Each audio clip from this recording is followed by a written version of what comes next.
যুক্তরাষ্ট্রে temporary protected status TPS কর্মসূচি ধাপে ধাপে বাতিল করতে সম্প্রতি এক রায় দিয়েছে সুপ্রিম কোর্ট।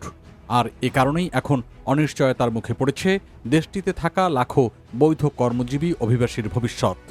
এর ফলে 1 মিলিয়নেরও বেশি অভিবাসী আইনগতভাবে কাজ করার অধিকার হারাতে পারেন। অর্থনীতিবিদ ও ব্যবসায়িক সংগঠনগুলোর আশঙ্কা, এতে নির্মাণ, স্বাস্থ্যসেবা, বৃদ্ধ পরিচর্যা, কৃষি ও আতিথেয়তা খাতে বড় ধরনের শ্রমিক সংকট দেখা দিতে পারে। টেম্পোরারি প্রোটেক্টেড স্ট্যাটাস বা টিপিএস হল যুক্তরাষ্ট্রের একটি মানবিক কর্মসূচি যা 1990 সালে কংগ্রেসের অনুমোদনের মাধ্যমে চালু হয়।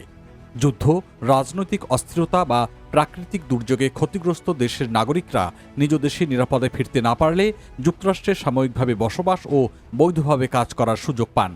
তবে এই কর্মসূচি কোনোভাবেই সরাসরি গ্রিন কার্ড বা মার্কিন নাগরিকত্বের পথ তৈরি করে না। গত মাসে অর্থাৎ জুনে ট্রাম্প প্রশাসনকে টিপিএস বাতিলের প্রক্রিয়া এগিয়ে নেওয়ার অনুমতি দেয় যুক্তরাষ্ট্রের সুপ্রিম কোর্ট। এর পরপরই প্রশাসন কয়েকটি দেশের নাগরিকদের সুরক্ষা প্রত্যাহারের সিদ্ধান্ত কার্যকর করতে শুরু করেছে। প্রথম ধাপে প্রায় 3,50,000 হাইতির নাগরিক এবং আরও কয়েকটি দেশের টিপিএস সুবিধাভোগী তাদের কর্মসংস্থানের অনুমতি হারানোর ঝুঁকিতে পড়েছেন। আগামী সেপ্টেম্বরে প্রায় 1,90,000 এল সালভাদরের নাগরিকের টিপিএস মেয়াদ শেষ হওয়ার কথা। এছাড়া ইথিওপিয়া, মিয়ানমার, সোমালিয়া, দক্ষিণ সুদান, সিরিয়া ও ইয়েমেনের ক্ষেত্রেও সুরক্ষা বাতিলের ঘোষণা দেওয়া হয়েছে। এ নিয়ে যুক্তরাষ্ট্রের ইউনিভার্সিটি অব পেনসিলভানিয়ার পেন হোয়ার্টন বাজেট মডেলের বিশ্লেষণে দেখা গেছে টিপিএস সুবিধাভোগীদের প্রায় 70%ই শ্রমবাজারে সক্রিয়। তাদের বড় একটি অংশ কাজ করেন নির্মাণ, স্বাস্থ্যসেবা, বৃদ্ধ পরিচর্যা, আতিথেয়তা এবং অন্যান্য শ্রমনির্ভর খাতে।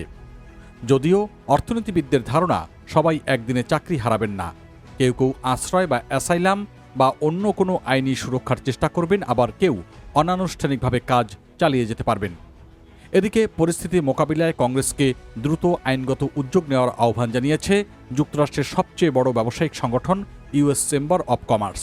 তারা বলছে, কংগ্রেস চাইলে অভিবাসন বিষয়ে সাংবিধানিক ক্ষমতা ব্যবহার করে যুক্তরাষ্ট্রের শ্রমবাজারে বড় ধরনের অস্থিরতা এবং মানবিক সংকট এড়াতে পারে।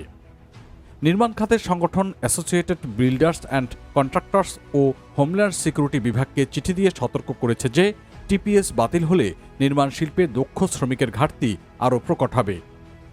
আর এ নিয়ে ট্রাম্প প্রশাসনের বক্তব্য হচ্ছে, তারা কেবল আইনের শাসন বাস্তবায়ন করছে।